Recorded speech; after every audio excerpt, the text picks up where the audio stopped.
Welcome to Democracy Now!, democracynow.org, the War and Peace Report. I'm Amy Goodman. Israeli airstrikes continue to rattle the Gaza Strip, where at least 27 Palestinians, including children, have been killed since the air raids started Tuesday. Scores of others have been injured, and dozens of homes have been destroyed or heavily damaged. The UN and other groups have condemned the killing of civilians. They're calling for an immediate ceasefire. This is 19-year-old Mohammed Sayed, whose fiancée was killed in an airstrike Tuesday. These are her clothes that she bought for the wedding. She wanted to buy more stuff, but we lost everything due to the occupation. We lost our happiness because of the occupation. We lost our happiness and our lives together due to the occupation. I lost my happiness and joy due to the occupation. Danya Das was 19. Her 16-year-old sister, Imran, was also killed in the attack, which had targeted the building next to theirs, which Israel said was home to a senior Islamic Jihad leader. An Israeli airstrike on the southern city of Khan Yunis killed the commander of Islamic Jihad's rocket unit earlier today. Israeli Prime Minister Benjamin Netanyahu said in a primetime TV address Wednesday its latest attack on Gaza was not over. We tell the terrorists and whoever sends them, we see you everywhere. You cannot hide. We will choose the time and place to attack you. We will choose and not you, not just in response, but in calm and quiet times. The choice is ours. Here in the United States, Palestinian-American Congressmember Rashida Tlaib on Wednesday introduced a resolution to recognize the Nakba, when hundreds of thousands of Palestinians were forcibly expelled from their homes during the formation of the State of Israel in 1948. The resolution reads, quote, "The Nakba is not only an historical event, but also an ongoing process characterized by Israel's separate and unequal laws and policies towards Palestinians, including the destruction of Palestinian homes, the construction and expansion of illegal settlements, and Israel's confinement of Palestinians to ever-shrinking areas of land," she said.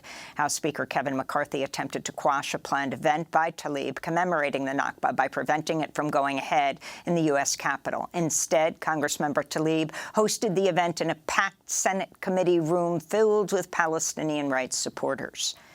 In Pakistan, arrested former Prime Minister Imran Khan is expected to soon appear before the Supreme Court as unrest grows across Pakistan. At least 8 people have been killed in protests, though Khan's party says the death toll is closer to 50. Authorities have detained at least 3 leaders of Khan's Pakistan Tehreek-e-Insaf party, and the government has deployed soldiers to quell demonstrations across Pakistan. This is a protester in Peshawar.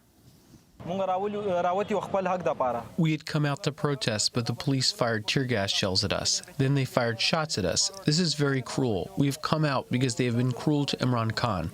Also, they have arrested him. Until he is released, our protests will continue. Imran Khan has already faced 2 corruption charges in court this week and is being detained for 8 days. Over 100 cases have been filed against him since he was ousted 1 year ago in a parliamentary vote of no confidence. Khan had described the move as a form of U.S.-backed regime change, but later placed the blame on the Pakistani military leadership, saying he wishes to mend ties with the U.S. This all comes as Pakistanis grapple with the worst economic crisis in decades, marked by record high inflation. In Tunisia, 2 worshippers and 3 security officers were killed Wednesday when a naval guardsman opened fire outside Africa's oldest synagogue on the island of Djerba. 4 security guards and 4 visitors were also injured before the assailant was shot dead. The assault targeted an annual pilgrimage of Jewish visitors to the 2,500-year-old Griba synagogue. Japan is planning to open a NATO liaison office in Tokyo, the first in Asia. Japan's ambassador to the U.S., Koji Tomita, said Tuesday the move comes as NATO and Japan are working on strengthening their partnership as tensions with Russia and China continue to rise. The office would reportedly open next year. New York Republican Congressmember George Santos surrendered to federal authorities Wednesday at a courthouse on Long Island, where he pleaded not guilty to 13 counts of wire fraud, money laundering, lying on federal disclosure forms, stealing unemployment benefits. Santos spoke to reporters after his release on $500,000 bond. I'm going to fight my battle. I'm going to deliver. I'm going to fight the witch hunt. I'm going to take care of clearing my name, and I look forward to doing that. After his successful 2022 campaign for New York's 3rd congressional district, Santos was exposed as a serial liar who fabricated his educational background, employment history, and religion. Republican House Speaker Kevin McCarthy has refused to demand Santos resign, saying he'll await the outcome of the trial. Republican leaders see Santos's vote as crucial in the House, where the party holds a slim 4-vote majority. We'll have more on George Santos' indictment later in the broadcast. California Senator Dianne Feinstein returned to Capitol Hill Wednesday for the first time since announcing a diagnosis of shingles in February. The 89-year-old California Democrat said in a statement she would resume her duties with a lighter schedule. Feinstein has missed 91 floor votes in the Senate, and her absence stalled the advance of President Biden's judicial nominees after Republicans denied Democrats' request to temporarily replace Feinstein in the Senate Judiciary Committee. Last year, the San Francisco Chronicle published a story raising concerns about Feinstein's mental faculties. And some of her colleagues, including California Congressmember Ro Khanna and New York Congressmember Alexandra Ocasio-Cortez, have called on Feinstein to retire immediately, saying she's unable to fulfill her duties. In Texas, a U.S. Army sergeant who was convicted of murdering a Black Lives Matter protester in 2020 has been sentenced to 25 years in prison. Daniel Perry was just blocks from the Texas state capitol when he fatally shot 28-year-old Air Force veteran Garrett Foster, a white man. Following Wednesday's sentencing, Foster's mother, Sheila Foster, called for an end to hateful comments directed against her family. That is the worst thing that we've ever had to experience, and it has been the thing that has given us the most grief and heartache through this whole thing. Is we're seeing the lack of humanity in this society where people can reach out to a grieving family and make fun of their deceased loved one. Ahead of the murder, Daniel Perry posted on social media he planned to shoot looters and share dozens of shockingly racist images and memes. He also wrote, quote, "It's official. I'm a racist because I do not agree with people acting like animals at the zoo," unquote. Last month, Texas Republican Governor Greg Abbott pledged to pardon Daniel Perry, citing Texas Stand Your Ground law. Abbott's pledge came after now fired Fox News host Tucker Carlson defended Daniel Perry. Former President Donald Trump said Wednesday he intends to pardon many of the January 6 insurrectionists who've been convicted on felony charges, including seditious conspiracy, if reelected. Trump made the remarks during a primetime event in New Hampshire hosted by CNN, where he called January 6, 2021, a beautiful day. They're proud. They were there with love in their heart. That was an unbelievable, and it was a beautiful day. During the 70-minute broadcast, Trump also falsely claimed the 2020 election was rigged, defended his family separation policy at the U.S. southern border, called on schools to harden their defenses against mass shooters, and said he'd push to arm teachers and endorsed a U.S. default on its debt, saying, quote, "We might as well do it now." Trump called CNN host Caitlin Collins a nasty person. She questioned him about his mishandling of classified documents at Mar-a-Lago, his resort.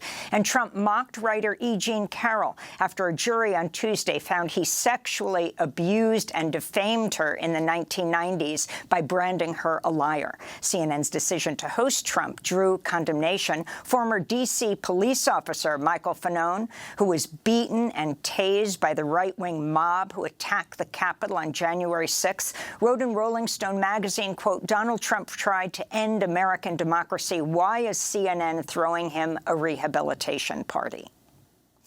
A panel of advisors has voted unanimously to recommend the Food and Drug Administration make a widely used birth control pill available across the United States without a prescription. The oral contraceptive sold by Perrigo under the brand name Opill is a synthetic version of the hormone progesterone, which is highly effective at preventing pregnancy. The FDA is expected to make a final decision on the pill this summer. Meanwhile, a 3-judge panel of the 5th U.S. Circuit Court of Appeals is set to hear arguments next week in a case challenging the FDA's approval of the abortion pill mifepristone more than 20 years ago. All 3 judges are Republican appointees hostile to abortion rights. 2 of the judges were nominated by President Trump. An unprecedented heat wave fueled by the climate crisis is shattering temperature records across Southeast Asia. Cambodia, Laos, Thailand, Vietnam, and parts of China have all broken temperature records this month, with some areas topping 110 degrees Fahrenheit. Elsewhere, Spain reported its hottest and driest April on record. Wildfires are raging across Siberia and in Russia's Ural Mountains, and tens of thousands of people have been forced to evacuate their homes in Alberta, Canada, as wildfires have claimed an unprecedented 1 million acres this year. This comes as a new study finds the Petermann Glacier in northwest Greenland is melting far faster than climate models predicted, indicating global sea levels may rise quicker than previously believed. The Biden administration's agreed to conservative Democratic Senator Joe Manchin's plan to expedite the approval of fossil fuel projects, which activists have dubbed Manchin's dirty deal. The White House said the endorsement of Manchin's plan was in exchange for speeding up the construction of new transmission lines for renewable energy, which are needed to meet Biden's climate goals. This comes even as Manchin vowed Wednesday to oppose all of Biden's nominees for the Environmental Protection Agency unless his administration rescinds a plan to limit power plant emissions. And here in New York City, activists with the newly formed group Climate Defiance rallied near a $25,000 a plate campaign fundraising event attended by Biden. They demanded Biden halt the controversial Willow Project in Alaska and take other actions that would help combat the climate crisis. Human rights lawyer Stephen Donziger and actor Jane Fonda joined the action Wednesday. This is the time for civil disobedience, right? We've been polite, we've marched, we've protested, we've written, we've made speeches.